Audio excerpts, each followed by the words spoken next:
আসসালামু আলাইকুম। কেমন আছেন সবাই? জানি আমরা কেউ ভালো নেই। যা ঘটেছে তা কোনো দুঃস্বপ্ন নয়, নিষ্ঠুর বাস্তবতা। মাইলস্টোন স্কুল অ্যান্ড কলেজের ভয়াবহ দুর্ঘটনা যা পুরো জাতিকে কাঁদিয়ে দিয়েছে। পুরো জাতি আজ বাকরুদ্ধ, শোকাহত। এমন একটা ঘটনা কোনো বাবা মার কল্পনাতেও থাকার কথা না। হে আল্লাহ, আপনি রহম করুন। একজন মা সকালে তার শিশুকে খাইয়ে স্কুলে পাঠিয়েছিল। খেয়াল করেছিল খাবারটা বেশি গরম কিনা।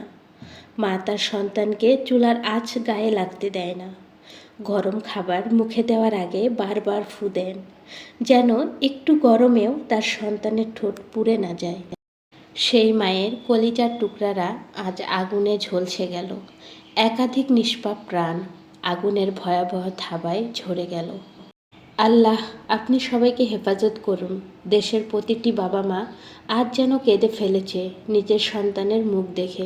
আজ যারা সন্তান হারিয়েছে তাদের কষ্টের কাছে দুনিয়ার সব কষ্ট তুচ্ছ। জীবনে হাজার রকম ব্যথা আসে, কিন্তু যে বাবা মা তার সন্তানের মৃতদেহ খুঁজে ফেরে, সে ব্যথার তুলনা হয় না। হে আল্লাহ, আপনি মাহারা সন্তানদের আর সন্তানহারা মা বাবাদের এই শোক কাটিয়ে ওঠার তৌফিক দান করুন। আর শুধু অনুভব করছি, আমরা কেউ নিরাপদ না। আমরা কেউ ঠিক জানি না ঘর থেকে বেরিয়ে আর ঘরে ফেরা হবে কি না।